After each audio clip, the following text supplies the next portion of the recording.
셜록 홈즈 시리즈 5개의 오렌지 시 아스 코난 도일 1887년 1882년부터 1890년까지 셜록 홈즈가 다룬 사건에 대한 나의 노트나 기록을 보면 기괴하고 재미있는 사건이 너무 많아 막상 그 중에서 선택하려고 하면 여간 어렵지 않다. 그러나 그것들 중에는 이미 신문에 보도되어 세상에 널리 알려진 사건도 있고 또 홈즈의 고도의 특수 능력을 발휘할 필요가 없는 사건도 있었다.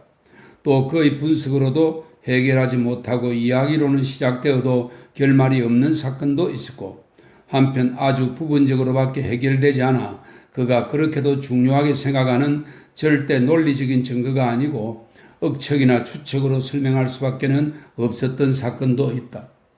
그러나 맨 마지막 부류에 속하는 것들 중에는 내용이 너무나 진기해서 뜻하지 않은 결과에 도달한 사건이 딱 하나 있다. 이 사건 속에 있는 두세 가지 문제는 도저히 설명할 방법이 없어 영원한 수수께끼로 남을 것이라 생각하는데 그래도 여기에 기록해 두려고 한다. 1887년 우리는 많은 사건에 손을 댔다. 흥미가 덜한 것도 있었고 흥미진진한 것도 있었지만 나는 그것들을 모두 기록했다. 그 12달 동안의 목록 중에서 찾아보니 파라돌 방 사건, 가구점 지하창고에 호화로운 본부를 꾸며놓고 있던 아마추어 거지 집단 사건, 돛대가 3개 있는 영국 범선 소피 앤더슨 호의 실종 사건, 우파 섬의 그레이스 페스터슨 일가의 기묘한 모험, 캠브웰 독살 사건 등이 있다. 이 마지막 사건에 대해서는 지금까지도 기억하는 사람이 있을 줄로 아는데 셜록 홈즈는 죽은 사람의 시계 태엽을 감아보고 그 시계가 2시간 전에 태엽을 감았다는 사실을 추리하여 사건 해명에 최대의 공헌을 한 것을 기억하는 사람도 있을 것이다. 이러한 모든 사건에 대해서 기회가 있으면 집필하게 될지도 모르는데 그러나 그 어느 것을 놓고 보아도 지금 여기서 쓰려고 하는 일련의 기괴한 상황만큼 이상한 양상을 띈 사건은 없다. 그것은 9월 하순 추분의 폭풍이 예년보다 더 사납게 몰아치던 어느 날이었다. 온종일 바람이 사납게 비는 세차게 창문을 두드려서 우리들은 인공의 대도시 런던의 항복판에 있으면서도 잠시 동안 일상생활의 감각을 잃고 말았다. 자연의 맹의가 우리 속에 갇힌 야수처럼 문명의 쇠창살을 통해 인류에게 지저대고 쫓아오는 것을 새삼스럽게 인식하지 않을 수 없었다. 저녁 때가 되자 폭풍우는 더욱 사나워져서 바람은 굴뚝 속에서 어린애처럼 울부짖기도 하고 흐느껴 울기도 하고 있었다. 셜록 홈즈는 시무룩한 얼굴로 난로 옆에 앉아 범죄 기록의 대조 색인을 뽑고 있었고 나는 홈즈의 맞은편에 앉아서 클락 러셀의 걸작 해양 소설을 탐독하고 있었는데 마지막에는 집 밖에서 포효하는 폭풍우가 책 속으로 끼어들어 사나워진 빗소리가 마치 몰려와 부서지는 파도 소리처럼 생각되었다. 나는 아내가 숙모집에 4, 5일간 다니러 갔기 때문에 아내가 없는 동안 다시 베이커가이의 보금자리에 돌아와 있었던 것이다. 나는 문득 얼굴을 들어 친구를 보며 말을 걸었다. 분명히 벨이 울리고 있어. 이른 밤에 누가 왔을까? 자네 친구? 내 친구는 자네 한 명뿐이야. 홈즈가 대답했다. 그리고 오라고 한 사람도 없어. 그럼 의뢰인인가? 그렇다면 심각한 사건이야. 이렇게 비바람 몰아치는 날에 그것도 이런 시간에 찾아온다는 것은 여간한 일이 아니고는 어렵지. 하지만 이 집의 안주인에게 놀러온 사람일지도 몰라. 그러나 셜록 홈즈의 예상은 들어맞지 않았다. 복도에 발소리가 나고 문을 놓고 하는 소리가 들렸다. 그는 긴 팔을 뻗어 자기 옆에서 손님이 앉을 의자 쪽으로 램프를 돌려놓으면서 들어오라고 대답했다. 들어온 사람은 고작해야 22살이 될까 말까 한 젊은 남자였다. 몸가짐이 단정하고 세련된 옷차림에 태도도 우아했다. 그가 지니고 온 물건, 물이 떨어지는 우산과 젖어서 번들거리는 레인코트로 보아 그가 걸어온 바깥의 폭풍우가 얼마나 대단한지 짐작할 수 있었다. 그는 램프가 비치는 방 안을 조심스레 둘러보았는데 얼굴은 창백하고 근심이 완연한 눈은 무언가 커다란 걱정에 쌓여 있는 것 같았다. 미안합니다. 방해가 되지 않았으면 좋겠습니다. 이렇게 조용한 시간을 보내고 계시는 때에 폭풍을 몰고 왔습니다. 남자는 금태 코안경을 눈에 대면서 말했다. 우산과 레인코트를 주세요. 홈즈가 말했다. 여기에 걸어두면 곧 마를 겁니다. 남서부 쪽에서 오셨군요. 그렇습니다. 서섹스의 호샴에서 왔습니다. 구두 끝에 묻어있는 점토와 베가토의 혼합물은 거지방 특유의 것이죠. 상담을 하려고 왔습니다. 얼마든지. 그리고 도움도 받고 싶습니다만 글쎄요. 그건 지금 장담할 수 없군요. 명성은 익히 들었습니다. 홈즈 씨, 탱크빌 클럽 스캔들 사건에서 도움을 받은 브랜드캐스트 소령이 당신 솜씨를 말씀해 주셨습니다. 아, 그건 말입니까? 소령은 카드에서 속임수를 썼다는 누명을 썼지요. 당신이 손을 대기만 하면 해결되지 않는 사건이 없다고 소령은 말했습니다. 지나친 말입니다. 실패한 적이 없다고 들었습니다. 아니요, 난 4번이나 실패했어요. 남자를 상대로 3번, 여자를 상대로 1번. 성공하신 예에 비하면 문제가 아닙니다. 하긴 대체적으로 성공했다고 할 수 있지요. 그럼 나의 경우도 성공하리라 믿습니다. 저기 의자를 난로 가까이 끌어다 앉고 사건을 말씀하세요. 이상한 사건입니다. 이곳에 오는 사건은 다 그렇습니다. 최종 상고 재판소 비슷한 곳이니까요. 아무리 그렇다 해도 나에게 일어난 사건만큼 기괴하고 설명하기 어려운 사건은 지금까지 겪어보지 못하셨을 겁니다. 호기심이 발동하는군요. 홈즈가 말했다. 그럼 처음부터 차근차근 중요한 사실을 말하세요. 그렇게 하면 가장 중요하다고 여기는 점을 나중에 질문할 수 있으니까. 젊은이는 의자를 당겨 앉더니 젖은 발을 불 쪽으로 뻗었다. 내 이름은 존 오픈쇼입니다. 내가 판단하기로는 이 무서운 사건은 나와 그다지 관계가 없는 곳에서부터 일어났습니다. 왜냐하면 이것은 전대 때부터 이어져온 사건이기 때문입니다. 그러니 사정을 보다 잘 알려드리기 위해서는 옛날로 거슬러 올라가 이야기해야 합니다.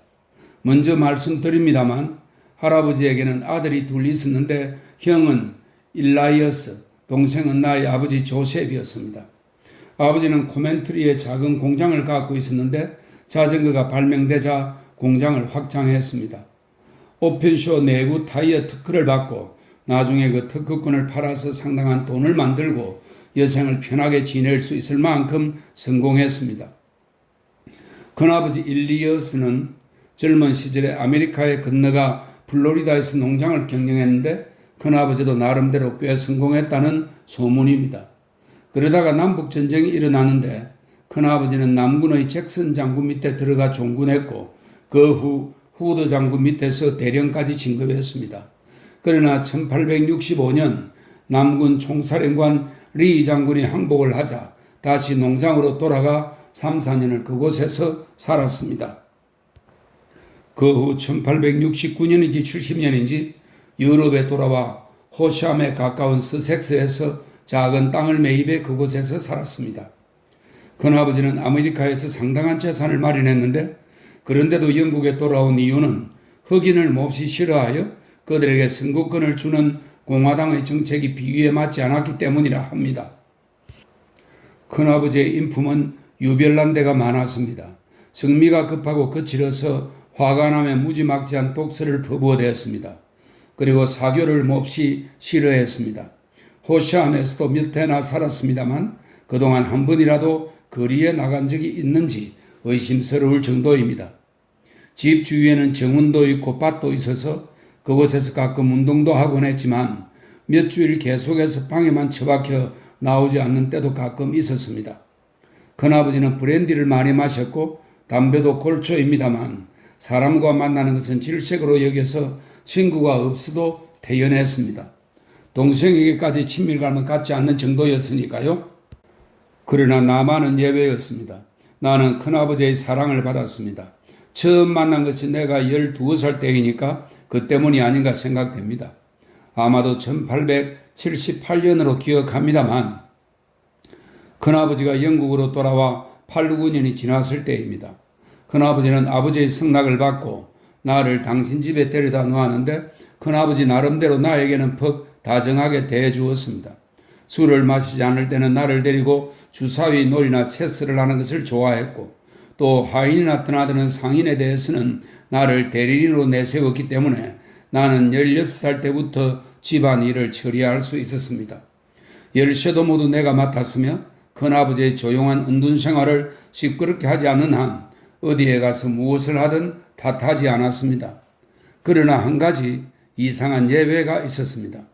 큰아버지는 잡동사니를 쌓아둔 지붕 및 다락방에는 늘 자물쇠를 걸어놓고 있었는데 거기에는 나뿐 아니라 다른 누구도 들어가는 것을 절대로 허락하지 않았습니다. 어린 나는 호기심에 열쇠 구멍으로 들여다본 일이 있는데 이런 방은 의뢰 그렇듯 헌 트렁크와 올망졸망한 보따리 등 너저한 것들이 뒤섞여 있는 것이 보일 뿐이었습니다. 1883년 3월의 어느 날 아침 외국 우표가 붙은 편지 한 통이 대령님 식탁의 접시 앞에 놓여 있었습니다. 큰아버지의 집은 모든 것을 현금으로 지불했고 교제하는 사람도 없어서 편지가 오는 것은 드문 일이었습니다. 그 편지는 인도에서 왔다고 큰아버지는 말씀하셨습니다. 폰디체리 우체국 소인이 찍혔어. 대체 무엇일까? 큰아버지는 급히 봉투를 뜯었습니다. 그러자 봉투에서는 건조한 작은 오렌지 씨 5개가 후드덕 접시 위로 떨어졌습니다. 나는 그것을 보고 웃음이 나왔습니다만 큰아버지의 얼굴을 보는 순간 웃음은 쑥 들어갔습니다. 큰아버지는 입술이 아래로 축 처지고 눈은 부릅떴으며 얼굴은 잿빛이 되었습니다. 그리고 떨리는 손으로 봉투를 든 채 가만히 노려보고 있는 것입니다. KKK다. 큰아버지는 쥐어짜는 목소리로 외쳤습니다. 아, 드디어 나도 죗값을 치러야 할 날이 왔는가? 큰아버지의 괴로운 표정을 보고 왜 그러는지 물어보자 얘야, 이것은 죽음이다. 라는 말만 내뱉고는 식탁을 떠나 방으로 들어갔습니다. 그 자리에 남아있는 나는 두려움으로 떨 뿐이었습니다. 봉투를 보니까 봉함을 하기 위해 풀칠을 하는 곳 바로 위에 K자가 빨간 잉크로 휘갈겨 써 있었습니다. 그 외에는 마른 오렌지 씨가 5개 들어있을 뿐 아무것도 없었습니다. 큰아버지의 그 소름 끼치는 듯한 공포의 원인은 무엇일까? 식사를 중단하고 위층으로 올라가려고 했는데 한 손엔 그 다락방의 것이 틀림없는 녹슨 열쇠를 들고 다른 한 손에는 돈상자인 듯한 작은 노쇠 상자를 들고 내려오는 큰아버지와 계단 중간에서 마주쳤습니다. 멋대로 하라지? 난 절대로 지지 않아. 큰아버지는 혼자 저주의 말을 중얼거리더니 나를 보고 말했습니다. 메어리에게 내 방에 불을 넣으라고 해라. 그리고 호시암의 포든 변호사를 불러. 시키는데도 하여 변호사가 오자 저도 같이 방에 불려 들어갔습니다. 방에는 활활 난로불이 타고 있었는데 종이를 불태운 자리에는 부시시한 검은 재가 떨어져 있었습니다. 그 옆에는 아까의 노쇠 상자가 뚜껑이 열린 채 있는데 속에는 아무것도 없었습니다. 보니까 놀랍게도 그 뚜껑에는 아침에 봉투에서 본 것과 똑같은 K자 3개가 나란히 써 있는 것이었습니다. 존, 내 유언장의 증인이 되어라. 나는 이곳의 땅을 모두 동생인 너의 아버지에게 물려주려고 한다. 따라서 그 다음에는 너가 상속받게 된다. 이 땅을 무사히 유지해 나갈 수만 있다면 그보다 더 큰 다행은 없다. 그러나 만일 그렇게 할 수 없을 경우에는 너를 위해서 하는 말이니 악마 같은 적에게 시원스럽게 주어야 한다. 결과적으로 이득이 될지 손해가 될지 알 수 없는 재산을 물려주게 되어 유감이지만 그러나 현 단계에선 사태가 어떻게 변할지 알 수 없다. 자, 포덤 씨가 가리키는 곳에 서명을 해라. 지시하는 곳에 내가 서명을 하자 변호사는 그 종이를 갖고 갔습니다. 물론 나는 이 일이 이상스럽기도 했지만 왠지 마음속에서 떨어지지를 않아 이리저리 생각해 보았습니다만 도무지 영문을 알 수 없었습니다. 그러다 보니 남은 건 정체를 알 수 없는 공포감뿐이었는데 그것도 날이 지나감에 따라 점차 흐려져 나중에는 아무 일 없이 평범하게 보내게 되었습니다. 다만 큰아버지는 옛날의 그 큰아버지가 아니었습니다. 술은 더욱 늘었고 다른 사람과의 접촉은 전보다도 더 꺼리게 되었습니다. 거의 하루 종일 방에 틀어박혀 안에서 문을 잠그고 있었는데 어쩌다 밖에 나오면 엉망으로 술에 취해서 권총을 들고 집 밖으로 뛰쳐나가 정원을 미친 듯이 뛰어다니면서 나는 그 무엇도 두렵지 않다. 악마 아니라 그보다 더한 것이 온다 해도 양처럼 우리에 갇히지 않는다 하면서 외치는 것이었습니다. 그러나 이 광란의 발작도 진정이 되면 허겁지겁 방 안으로 도망쳐 들어와 빗장을 내리고 자물쇠를 걸어 마음 밑바닥에 도사리고 있는 공포에 대해 더는 대항할 여력이 없는 듯이 녹초가 됐습니다. 나는 그런 순간에 큰아버지의 얼굴을 본 적이 있는데 추운 날에도 마치 세면기에서 막 얼굴을 쳐든 것처럼 땀으로 젖어 있었습니다. 홈즈씨, 매우 지루했겠지만 이 긴 이야기도 끝날 때가 되었습니다. 어느 날 밤 큰아버지는 여느 때처럼 술에 취해 집을 뛰쳐나가 돌아오지 않았습니다. 결국은 제가 찾아 나섰고 정원 저편에 있는 푸른 물리기가 떠있는 작은 연못에 큰아버지는 그만 엎어진 채 죽어 있었습니다. 폭행을 당한 흔적도 없고 연못이라고는 하지만 깊이가 2피트밖에 되지 않아 배시문은 거의 소문난 일상생활을 고려해 자살이라는 편결을 내렸습니다. 그러나 나는 큰아버지가 못 견딜 정도로 죽음을 두려워했다는 사실을 알고 있었기 때문에 자살을 하기 위해 거기까지 일부러 갔다고는 도저히 믿어지지 않았습니다. 그러나 이 사건은 배시문의 편결로 종결되어 나의 아버지는 땅과 은행에 예치한 약 1만 4천 파운드의 돈을 명의를 바꾸어 상속했습니다. 잠깐, 당신의 이야기는 지금까지 내가 들어온 것 중에서 가장 기괴한 것이 될 것 같소. 큰아버지가 편지를 받은 것은 언제이며 자살이라 추정된 최후를 맞이한 날은 언제입니까? 편지가 온 것은 1883년 3월 10일이고 돌아가신 것은 그로부터 7주일이 지난 5월 2일 밤입니다. 알겠습니다. 계속하십시오. 아버지는 호시암의 저택을 상속하자 나의 요구를 받아들여서 늘 잠겨있는 지붕 및 다락방을 사사치 조사했습니다. 그 노쇠 상자가 있었지만 속에는 아무것도 없었습니다. 뚜껑 안에는 종이가 붙어 있는데 그 종이 위에는 K자가 셋, 밑에는 편지, 비고, 영수증, 명부라고 써 있었습니다. 큰아버지가 태워 없앤 서류는 그것으로 대충 짐작이 갑니다. 지붕 및 다락방에는 이것 외에는 이렇다 할 물건이 없었지만 큰아버지의 아메리카 생활과 관련이 있는 서류와 수첩 따위가 수두룩하게 나왔습니다. 그 중에는 큰아버지가 의무에 충실한 용감한 군인이었음을 나타내는 남북전쟁 당시의 것도 있었습니다. 또한 남부 여러 주의 재건시대 무렵의 것으로 주로 정치에 관련된 것도 있었습니다만 이것은 전쟁 후의 혼란기를 틈타 북부에서 온 정치 몰입애들에 대항하여 큰아버지가 커다란 활동을 했기 때문입니다. 아버지가 호시암에 살게 된 것은 1884년 초인데 이듬해 1월까지는 평온한 날이 계속되었습니다. 그러나 새해를 맞이한 1월 4일 아침에 여럿이 함께 식사를 하는데 아버지가 갑자기 큰 소리를 질렀습니다. 아버지는 한 손에 방금 뜯은 봉투를 들었고 다른 한 손은 활짝 벌리고 있는데 손바닥에는 마른 오렌지씨 5개가 얹혀져 있는 것입니다.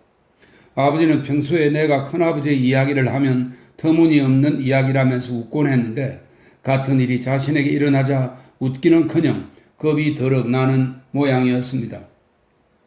존, 이건 어떻게 된 일이냐? 아버지는 말을 더듬었습니다. 내 마음은 납덩어리처럼 무거워졌습니다. KKK예요. 아버지는 봉투 안을 살펴보았습니다. 그러고는 그렇구나 라며 외쳤습니다. 여기에 그렇게 써 있다. 그런데 그 위에 있는 이것은 무슨 뜻일까? 존, 서류를 해시계 위에 놓아라. 저는 아버지의 어깨너머로 들여다보며 읽었습니다. 서류는 뭐야? 그리고 해시계는 또 뭐고? 아버지가 물었습니다. 정원에 있는 해시계 말이겠죠? 그것 말고 또 있겠어요? 나는 대답했습니다. 그러나 서류는 큰아버지가 태워 없애지 않았을까요? 아버지는 간신히 신음하듯 말했습니다. 여기는 문명국이다. 이런 떼먹지 않은 장난이 어디 있어? 도대체 어디서 이따위 편지를 보냈을까? 내가 소인을 보고 스코틀랜드의 던디에서 온 겁니다. 라며 대답했습니다. 정말 대먹지 않은 장난이다. 내가 서류나 해시계 따위와 무슨 관계가 있단 말인가. 이런 시시한 일에 일일이 신경 쓸 필요는 없다. 저 같으면 경찰에 신고하겠어요, 아버지. 내가 말했습니다. 경찰에? 일부러 경찰에까지 가서 웃음거리가 되라는 말이야? 난 싫다. 그럼 저에게 맡겨주세요. 그것도 안 된다. 이런 장난에 말려들어서는 안 된다. 아버지가 한 번 안 된다면 안 되는 거지. 그 말이 다시 번복된 예는 일찍이 없었습니다. 그러나 나는 불길한 예감으로 겁이 나서 어찌할 바를 몰랐습니다. 편지가 온 지 사흘째가 되는 날에 아버지는 포츠다운 힐의 요새 사령관으로 있는 옛 친구 프리바디 소령을 찾아갔습니다. 집에 안 계시면 그만큼 위험이 적을 것 같아? 나는 아버지의 외출에는 찬성이었습니다. 그런데 사실은 그것이 잘못이었습니다. 아버지가 떠나고 이틀 후 소령으로부터 곧 오라는 전보가 왔습니다. 아버지는 그 부근 일대에 파여 있는 백악갱 하나에 추락하여 두개골이 깨져 인사불성으로 쓰러져 있었던 것입니다. 나는 즉시 달려갔지만 아버지는 한 번도 의식을 회복하지 못한 채 그대로 숨을 거두고 말았습니다. 아버지는 그곳 지리의 어두운 데다 백악갱에는 울타리가 없어서 금시재판의 배심원은 크게 조사해 볼 것도 없이 쉽게 사고사라는 판정을 내렸습니다. 나는 아버지가 죽었을 때의 상황을 세밀하게 조사해 보았으나 타살이라 생각할 만한 점은 하나도 발견하지 못했습니다. 폭행을 당한 흔적도 발자국도 또한 도난당한 사실도 없으며 부근을 낯선 사람이 걸어다니는 것을 본 사람도 없었습니다. 하지만 나의 마음에는 그래도 불안이 남았습니다. 무시무시한 음모와 계략이 아버지를 에워싸고 있었다고 99%까지 확신했습니다. 이러한 석연치 않은 일로 하여 내가 유산 상속인이 되었습니다. 왜 집을 처분하지 않았느냐고 물으시겠죠? 내 생각으로 우리에게 닥치는 재난은 큰아버지의 일신상에 일어난 모종의 사건에 얽힌 것이라서 집을 옮긴다고 해서 위험이 줄어들지는 않는다는 생각이 들었기 때문입니다. 아버지가 돌아가신 것은 1885년 1월인데 그로부터 2년 8개월이 무사히 지나갔습니다.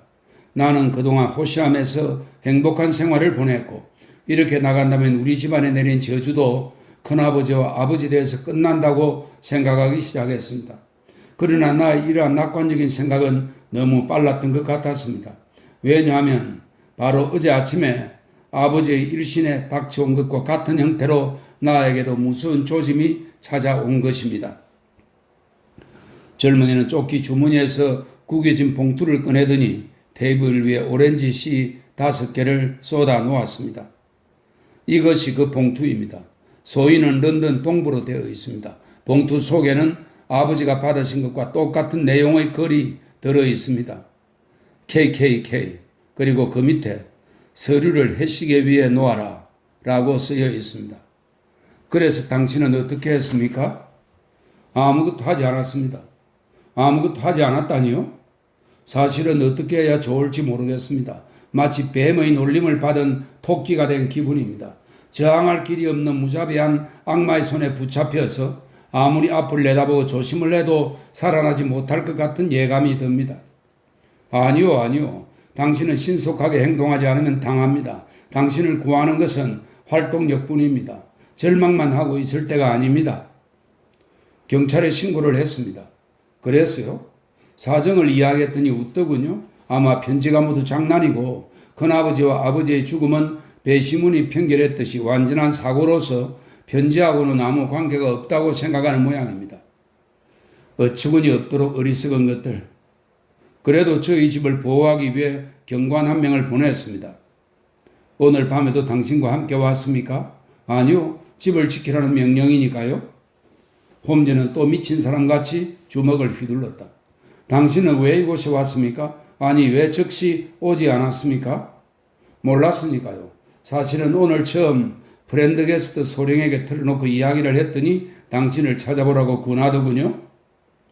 편지가 온 지 벌써 이틀이나 지났습니다. 더 일찍 손을 써야 해서 지금 보여주신 것 외에 다른 자료는 없습니까? 단서가 될 만한 아주 사소한 거라도. 하나 있습니다. 큰아버지가 서류를 태운 날 담배재 속에 타다 남은 메모지가 이것과 똑같은 색이었습니다. 이 한 장은 바닥에 떨어져 있었는데 많은 종이 중에서 한 장만 빠져서 타지 않고 남은 것이 아닐까요? C라는 글씨가 보이는데 다른 문구는 별로 도움이 될 것 같지 않습니다. 제가 보기에는 비밀 일기의 한 부분인 것 같습니다. 필적은 틀림없이 큰아버지의 것입니다. 홈즈가 램프를 움직일 때 나도 함께 들여다보았는데 종이의 한쪽이 톱날 모양이라 노트에서 뜯어낸 것을 알 수 있었다. 위쪽에 1869년 3월이라 적혀 있고 그 밑에 다음과 같은 묘한 말들이 나열되어 있었다. 4일 허드슨 태도는 변함없음. 7일 맥콜리 파리모 세인트 오거스틴의 스웨인에게 시를 발송. 9일 맥콜리 떠남. 10일 존 스웨인 떠남. 12일 파라모 방문. 만사 순조롱. 고맙습니다. 홈즈는 종이를 접어서 손님에게 돌려주며 말했다. 자, 이제 잠시도 우물쭈물하고 있을 수 없습니다. 이야기 내용을 여기서 검토하고 있을 여유가 없습니다. 즉시 돌아가서 행동을 개시하시오. 뭘 해야 합니까? 할 일은 한 가지입니다. 그것도 즉시 해야 합니다. 먼저 보여주신 이 종이를 이야기한 노쇠 상자에 넣어야 합니다. 그리고 다른 서류는 큰아버지가 모두 태우고 이것 한 장밖에 남지 않았다고 써서 그 노트도 함께 상자에 넣어요. 상대가 납득할 수 있도록 잘 써야 합니다. 그 일이 끝나면 편지에 지시한 대로 즉시 해시계 위에 상자를 내놓으시오. 알았습니까? 네. 지금은 복수를 하느니 하는 따위 생각을 해서는 안 됩니다. 그것은 법률의 힘이라야 가능하다고 생각하세요. 그러나 지금은 저기 이미 그물을 쳐놓고 있으니까 우리도 그물을 쳐놓아야 합니다. 그렇게 하려면 당신에게 닥쳐올지도 모르는 눈앞의 위험을 먼저 제거하는 것이 첫째입니다. 수수께끼를 풀고 악인을 징계하는 것은 그 다음 일입니다. 고맙습니다. 젊은이는 일어서서 코트를 입었다.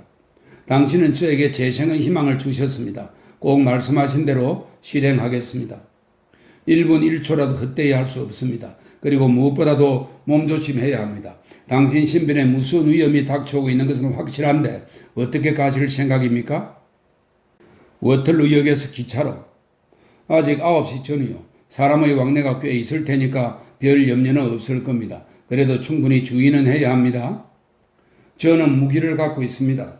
좋습니다. 내일부터 조사에 착수하겠습니다. 그럼 호시암에 오시겠습니까? 아닙니다. 수수께끼의 근본은 런던에 있습니다. 나는 이곳에서 사건을 규명하겠소. 그럼 상자를 해시계 위에 올려놓고 결과를 알려드릴 겸 해서 2, 3일 안으로 다시 방문하겠습니다. 충고는 꼭 지키겠습니다. 젊은이는 악수를 하고 나서 문 밖으로 나갔다. 집 밖에는 여전히 바람이 휘몰아치고 빗줄기는 세차게 창문을 두드리고 있었다. 이 이상하고 흉포한 이야기는 미쳐 날뛰는 자연 속에서 폭풍에 휩쓸려온 해초처럼 우리 앞으로 다가왔다가 지금 다시 폭풍에 휘말려간 것처럼 느껴졌다. 셜록 홈즈는 한동안 말없이 고개를 숙이고 난로에 불을 보고 있었다. 그러더니 파이프에 불을 붙이고 의자 등받이에 몸을 기대어 천장으로 올라가는 푸른 담배 연기를 올려다 보았다. 왓슨, 우리의 경험으로 이런 기괴한 이야기는 처음인 것 같네. 그렇군. 4명의 기호에 버금가는 사건이야. 정말 그래. 그건 특별했어. 하지만 이번의 존 오픈쇼라는 젊은이가 그때의 숄토 일가보다도 더 무서운 위험 속을 걷고 있는 것 같아. 그렇다면 위험이 어떤 내용인지 자네는 알고 있다는 말인가? 위험의 성질은 알고 있어. 그러면 어떤 사건인가? KKK란 무엇인가? 그리고 왜 그 불행한 일가만 노리는 것일까? 실록 홈즈는 눈을 감은 채 양쪽 팔꿈치를 의자의 팔걸이에 얹고 손가락 끝을 맞붙였다. 이상적인 추리가는 갖가지 의미를 내포하는 사실이 하나 제시되면 거기에 이르기까지의 일련의 사물을 빠짐없이 추리할 뿐 아니라 다시 그 사실에서 발전해 나가는 장래의 결과도 다 내다보는 거라네. 큐비에가 뼈 하나를 관찰하는 것만으로 그 동물의 전체 모습을 정확히 그릴 수 있듯이 연속된 사건의 한 고리를 충분히 이해할 수 있는 관찰자는 그 앞 뒤에 연결되는 고리들도 모두 정확히 설명할 수 있지. 결과는 아직 잡지 못했지만 그것은 추리만으로 도달할 수 있지. 사람들이 감각으로 해결하려다가 번번이 실패한 사건도 서재에서 해결할 수도 있다는 말이네. 그러나 이 추리술을 완전하게 발휘하기 위해서는 추리가가 알고 있는 사실을 빠짐없이 활용할 수 있어야 해. 그렇게 하면 자네도 곧 알게 되겠지만 모든 지식을 알고 있지 않으면 안 돼. 이것은 지금처럼 무료로 교육을 받고 백과사전이 보급된 시대에도 흔치 않은 소양이 아닐 수 없네. 그러나 자기가 하는 일에 필요하다고 생각되는 범위 내에서 모든 지식을 몸에 지니는 것은 불가능하지는 않네. 나는 그 노력을 했어. 언제였더라?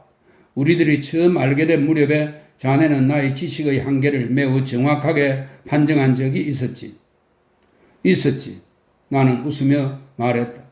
재미있는 표를 만들었었지. 나의 기억으로는 철학, 천문학, 정치에 대한 지식은 제로였네. 식물학은 확실치 않고 지질학은 런던 주변 50마일 이내의 흙이나 먼지를 식별할 수 있고 화학은 한쪽에 쏠려 있고 해부학은 체계적이 아니었지. 선정문학이나 범죄 기록에 대해서는 타의 추종을 불허했고 그 밖에 바이올린, 권투, 금술의 달인, 법률에 밟고 코카인과 담배 중독자. 내가 분석한 중요한 내용은 대체로 이런 정도였지. 홈즈는 마지막 항을 말했을 때 씩 웃었다. 그래서 말인데 그때도 말했듯이 두뇌라고 하는 조그만 다락방에는 즉시 꺼내어 쓸 수 있는 도구만 넣어두고 나머지는 필요할 때 언제든지 꺼낼 수 있는 서재에 던져두면 되네. 자, 이제 오늘 밤에 들은 사건에 대해 이야기하지. 이런 문제는 우리들이 축적해둔 것을 모두 꺼내야 할 필요가 있어. 미안하지만 그 선반에서 아메리카 백과사전의 K 항목을 꺼내주게. 고마워. 자, 이제부터 상황 판단에 의해 어떤 것이 추출되어 나오는가를 보세. 맨 먼저 오펜쇼 대령이 아메리카를 떠난 것은 무언가 분명한 이유가 있어서였다는 지극히 당연한 추정에서부터 출발해보세. 사람은 그 나이가 되면 습관을 좀처럼 바꾸기 어려워. 더구나 그 대령은 기후가 좋은 플로리다를 버리고 일부러 영국의 시골 구석으로 들어가 고독한 생활을 시작했지. 영국에 돌아온 후부터는 다른 사람과 교제를 피해 온 것을 보면 그가 누군가를 혹은 무엇인가를 두려워하고 있었다는 암시를 받네. 이로써 그가 아메리카를 떠난 것은 그 누군가가 아니면 그 무엇을 두려워했기 때문이라는 가정이 성립되네. 그렇다면 그가 무엇을 두려워했는가에 대해서는 그 자신이나 상속인들이 받은 무서운 편지를 가지고 추측할 수밖에 없어. 자네는 편지 세 통에 찍힌 소인을 주위에서 보았나? 처음 것은 인도의 폰디체리, 다음 것은 스코틀랜드의 던디, 마지막 것은 런던이었어. 런던의 동부야. 거기서 생각나는 것이 없나? 모두 항구야. 보낸 사람은 배를 타고 있겠지. 훌륭해. 이미 단서를 하나 잡은 거야. 보낸 사람이 배를 타고 있는 남자라는 점은 틀림없을 것 같아. 커다란 가능성이 보이는군. 다음은 다른 방향에서 생각해 보세요. 폰디체리에서 편지를 보낸 경우는 협박장을 내고 참극이 일어나기까지 7주일이 걸렸어. 던디의 경우는 불과 3, 4일이야. 이것에서 뭐 떠오르는 것 없나? 그만큼 장거리 여행이라는 것이지. 그러나 편지도 그만큼 장거리 여행을 하고 있네. 그 말을 들으니까 또 모르겠군. 적어도 또는 그들이 타고 있는 배가 범선이라는 추정은 할 수 있어. 그들은 사명을 띠고 출발하기 전에 그들의 기묘한 경고문이나 시를 보낸 모양이야. 던디에서 보냈을 때는 아모디에 곧 실행을 했으니까 만약 그들이 폰디체리에서 기선으로 왔다고 하면 편지는 거의 동시에 도착했을 거야. 그러나 실제로는 7주일이나 늦게 왔어. 이 7주일이란 편지를 운반한 우편선과 발송인이 타고 있는 범선과의 속도 차이를 의미한다고 생각해. 그럴지도 모르지가 아니라 그게 확실해. 그러므로 어떤 경우는 사태가 매우 절박하다는 것을 알 수 있네. 그렇기 때문에 오펜쇼에게 조심하라고 주의를 한 것이지. 참극은 두 번 다 발송인이 발송지에서 이쪽으로 여행 올 만한 날짜를 두고 그 뒤 즉시 일어났어. 그런데 이번에는 발신지가 런던이라 1초도 지체할 수 없어. 큰일이군. 내가 소리쳤다. 그런데 이 잔인한 박해는 대체 무엇을 의미하지? 오픈쇼 대령이 갖고 있던 서류는 범선에 타고 있는 한 사람 내지 몇 사람들에게 생명에 관계될 만큼 중요한 것이겠지. 나는 아무리 봐도 몇 사람은 된다고 믿어. 혼자서는 금시 재판의 배심원을 속일 수 있을 정도로 교묘하게 두 번이나 살인을 하지 못해. 적어도 세 사람이나 네 사람은 되며 모두 계략에 뛰어나고 대담한 놈들이야. 그리고 그들이 찾는 서류가 누구의 손에 있더라도 반드시 빼앗을 생각이야. 여기까지 오면 KKK란 개인의 머리 글자가 아니라 어떤 단체의 기호라는 것을 자네도 알 것이네. 그렇다면 어떤 단체일까? 자네는 실록 홈즈는 몸을 내밀며 소리를 낮추었다. 쿠클럭스 클랜이라는 말을 들어본 적이 있나? 없어. 홈즈는 무릎 위의 백과사전의 페이지를 넘겼다. 여기 있네. 쿠클럭스 클랜. 총의 격처를 세울 때의 소리와 비슷하게 만든 기묘한 이름이다. 이 무서운 비밀 결사는 남북전쟁 후 남부 여러 주의 일부 군인들로 조직되어 순식간에 전국으로 퍼졌다. 특히 테네시, 루이지애나, 남부 캐롤라이나, 조지아, 플로리다의 각 주에서 지부가 결성되었다. 정치 목적, 주로 흑인 유권자를 위협하고 반대 의견을 가진 인물을 살해하거나 거주지에서 추방하는 것을 일삼았다. 일반적으로 폭력 행사에 앞서 노리는 인물에 대해 경고를 했는데 그것이 어느 지방에서는 작은 참나무 가지, 다른 지방에서는 멜론이나 오렌지 씨 등의 기괴하지만 일반에게 널리 알려진 방법을 썼다. 이 경고를 받은 사람은 공개적으로 자신의 언행에 대해 수정을 하거나 도망간다. 만일 이것에 도전을 하면 반드시 죽음의 사자의 방문을 받게 되는데 그 방법은 기발하고도 예측하기 어려운 것이었다.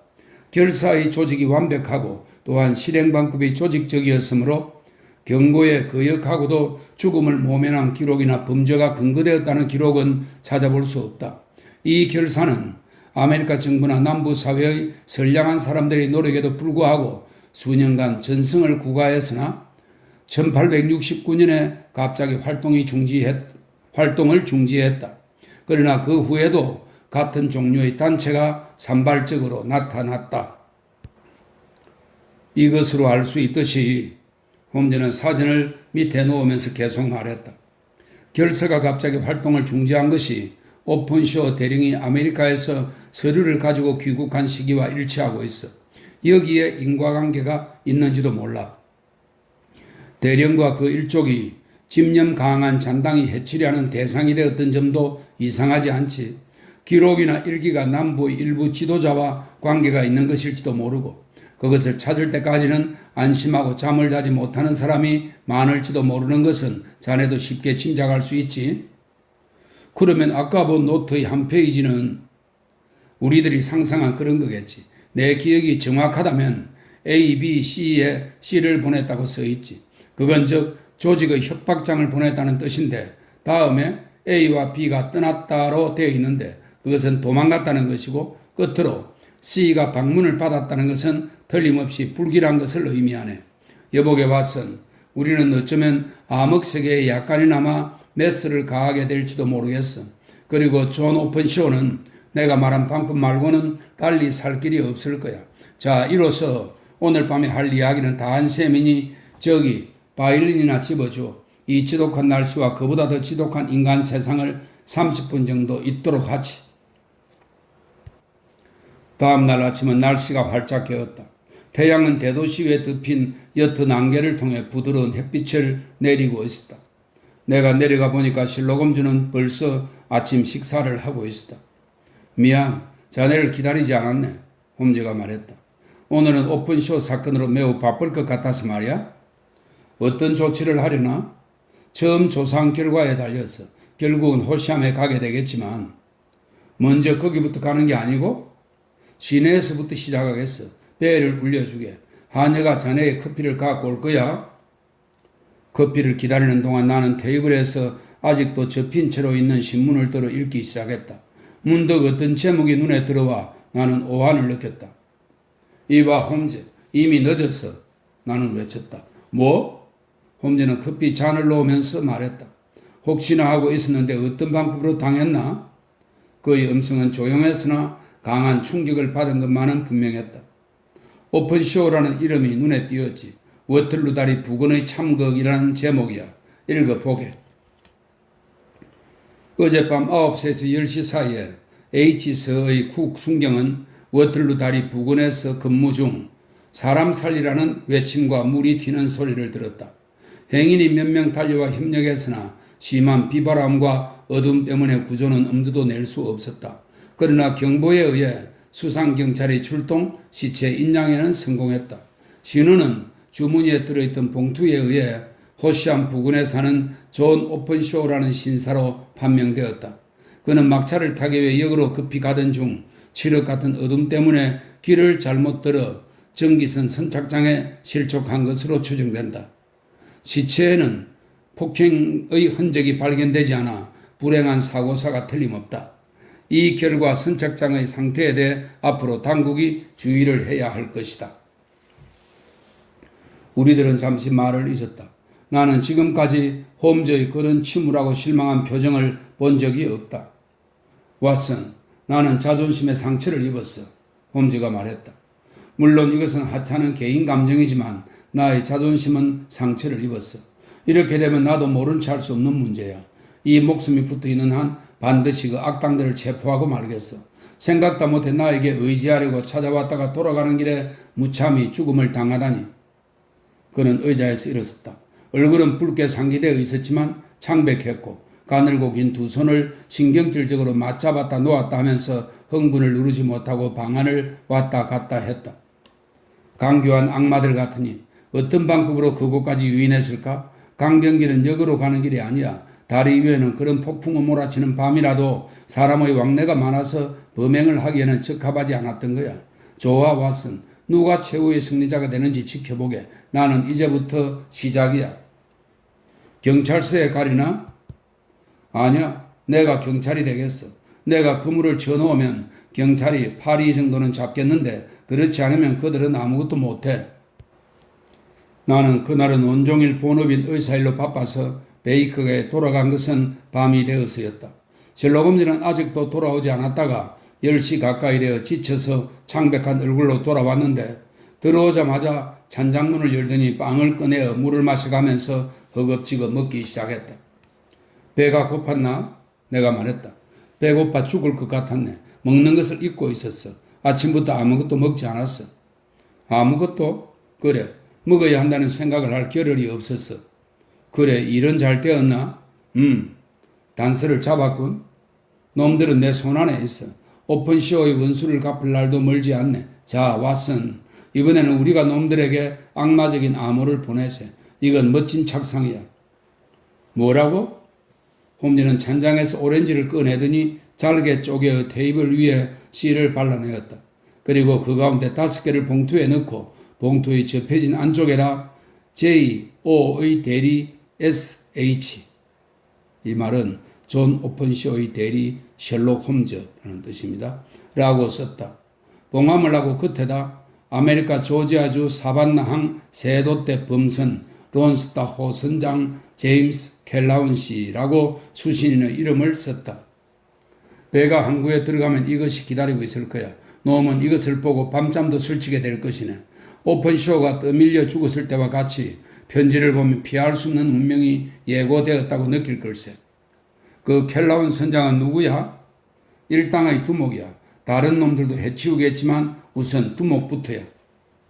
어떤 방법으로 알아냈나? 홈즈는 주머니에서 날짜와 이름이 가득 적힌 커다란 종이를 꺼냈다.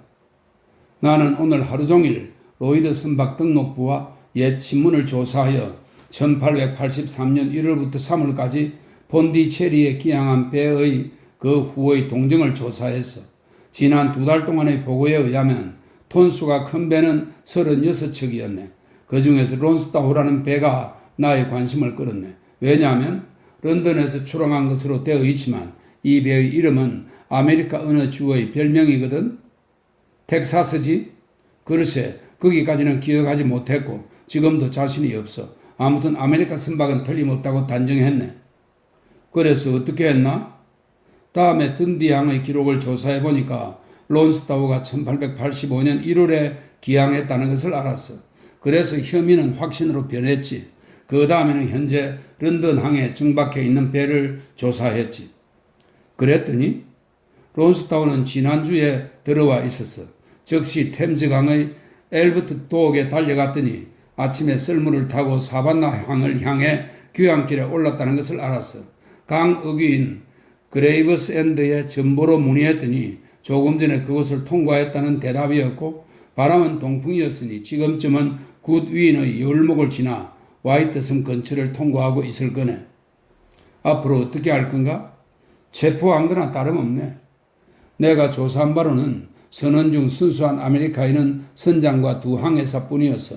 그 외에는 핀란드인과 독일인이야. 그리고 배에 짐을 실었던 항만 노동자의 말에 의하면 이 세 아메리카인은 어젯밤 모두 상륙했대. 자, 그 범선이 사반나 항구에 입항할 무렵에는 이미 그 편지가 우편선으로 도착해 있을 것이고, 그곳의 경찰한테는 이곳에서 살인 혐의를 받고 있으니 새 아메리카인을 체포해 주기 바란다는 연락이 해저 전신으로 전달되었을 거야. 그러나 인간이 세운 계획은 비록 최선을 다한 것이라 해도 어딘가에 실수가 있기 마련이다. 존 오픈쇼를 살해한 범인들은 오렌지 씨를 받지 못했고, 따라서 그들 못지않게 강교한 지혜와 뛰어난 결단력을 지닌 홈즈가 그들의 뒤를 추적하고 있다는 것을 영원히 모를 운명이 되고 말았다. 그 해의 가을 폭풍은 근래에 없는 대단한 것이었다. 우리들은 사반나항으로부터 론스타우의 소식이 들어오기를 기다렸으나 끝내 소식이 없었다. 그 후 가까스로 알아낸 것은 대서양 건너의 아득히 먼 어딘가에서 보트의 부서진 선미제 한 장이 물결에 떠다니고 있었는데, 거기에는 LS, 론스타의 무리 글자입니다. LS라고 새겨져 있더라는 것이다. 론스타우의 운명에 대해서 더 이상 알려지는 건 영원히 없을 것이다.